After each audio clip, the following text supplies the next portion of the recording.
Hey guys, real quick before we start the video, I just wrapped up filming and realized that my camera was on manual focus for the entire video. So I haven't went back to edit and see how blurry this footage is, but I did spend a lot of time making this video, so I'm going to try and salvage it as much as I can, and hopefully you guys are seeing this right now. But if you are, I just want to apologize ahead of time because, like I said, this video is on manual focus pretty much from start to finish. So I apologize for that, and hopefully it's not too blurry. So let's start the video. What's up guys? Thank you for watching. Today's video is sort of a part 2, I guess. Probably almost a year ago now, I did a video called Does Barrel Length Matter? And in that video, I did a ballistic shell test with 3 different sized handguns to see how much the barrel length of the pistol affects the performance of the bullet. So today, we're gonna step it up a little bit, and I got a new toy. This is a ballistic precision chronograph, and you guys have been on me for months about getting a chronograph, so I finally pulled the trigger. And what I want to do today is bring out a full-size pistol and a subcompact pistol so that we have both far ends of the spectrum and a bunch of different ammo, and see how much does the barrel length actually affect the velocity of the bullet. Alright, so today I'm going to start with 9mm because that is definitely what I have the most ammo for. I think the best way to do this is to probably shoot 3 shots out of each pistol of each bullet and take the average and then compare the two when we're done. Some of these do have the velocities advertised on the box and some of them don't, so if they do, I'll tell you guys what those are. But first, we're going to shoot the 115 grain Hornady Critical Defense, and this one says the muzzle velocity is 1,140 feet per second. So I'm going to do the full-sized Glock 17 first, and then we will go to the Glock 43.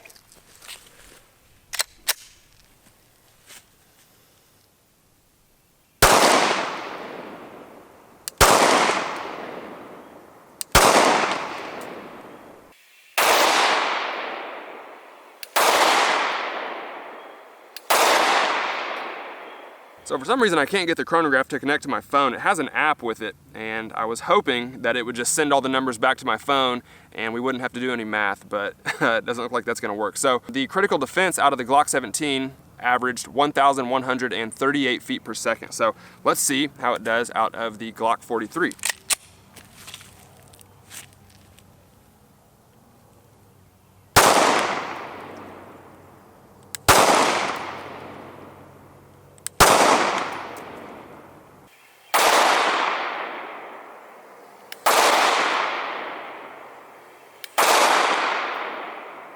And the average out of the Glock 43 was 1,072 feet per second, so that's an average difference of 66 feet per second for the critical defense.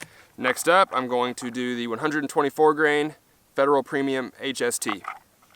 And we'll start with the Glock 17.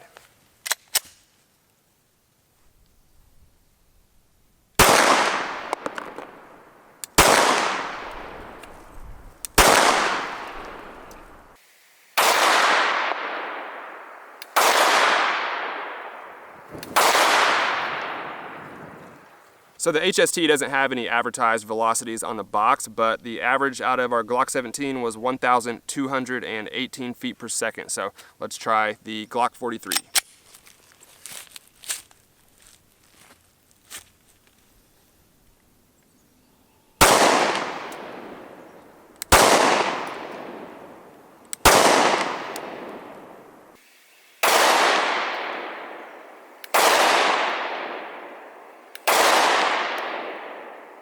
And the HST out of our Glock 43 averaged 1,142 feet per second, and the average difference was 76 feet per second from the Glock 17 to the Glock 43. So next up, let's do the 124 grain plus P Spear Gold Dot. And once again, we're starting with the Glock 17.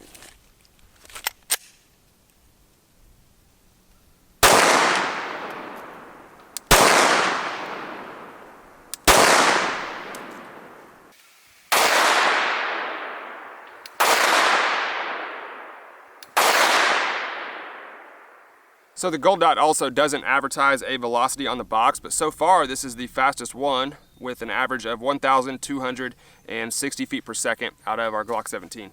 Let's try the Glock 43.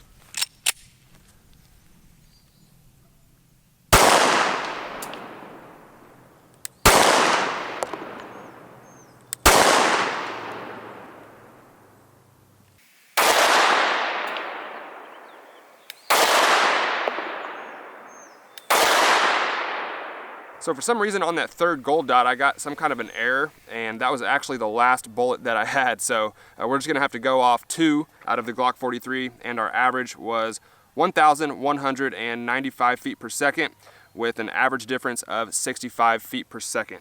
Next, let's do the 135 grain Hornady critical duty, and the advertised velocity on these is 1,015 feet per second. So start with the Glock 17.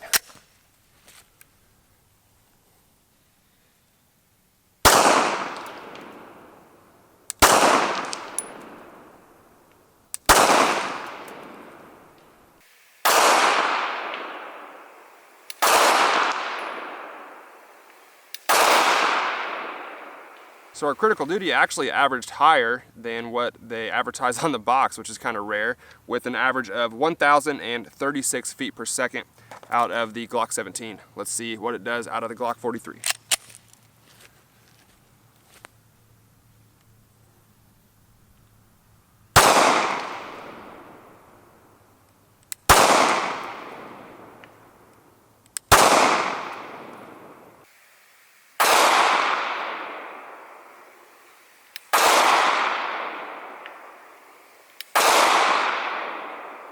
So out of the Glock 43, our critical duty averaged 968 feet per second with a difference of 68 feet per second between the full size and the subcompact. I didn't realize the critical duty standard pressure 135s are going that slow. Those could basically be subsonic if you suppressed a small handgun, so that's kind of cool.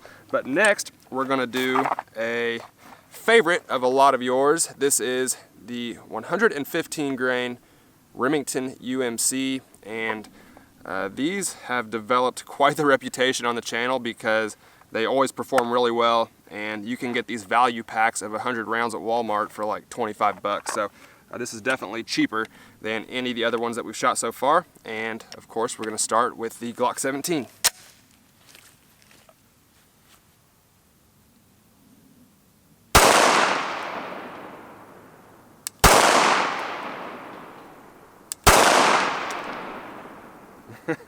All 3 of those rounds were within like 5 or 6 feet per second of each other too.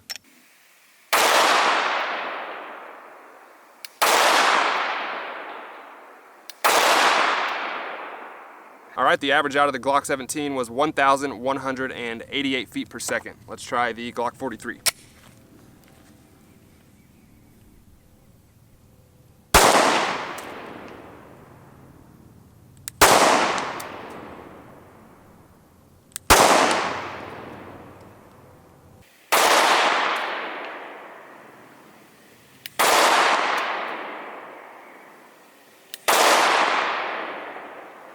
And out of the Glock 43, it averaged 1,106 feet per second with a velocity difference of 82 feet per second between the 2 pistols. So before we wrap it up, I'm going to do one more. This is the 147 grain Winchester white box hollow point, and this is also much cheaper than any of the others that we've tested. So let's start with the Glock 17.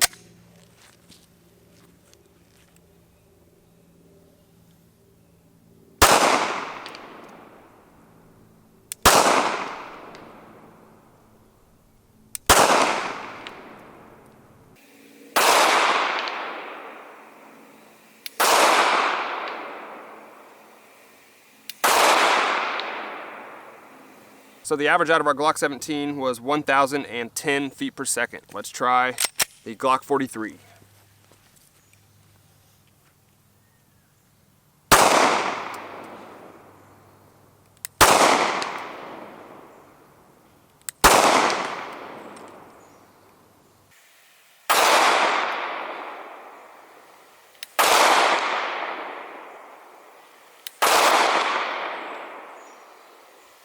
And out of the Glock 43, we averaged 928 feet per second with a difference of 82 feet per second between the Glock 17 and the Glock 43, which ironically is the exact same difference that we got out of the Remington UMC, and those are the 2 cheapest rounds that we shot today. So that's kind of interesting, but I'm gonna go ahead and wrap this one up, guys. No way.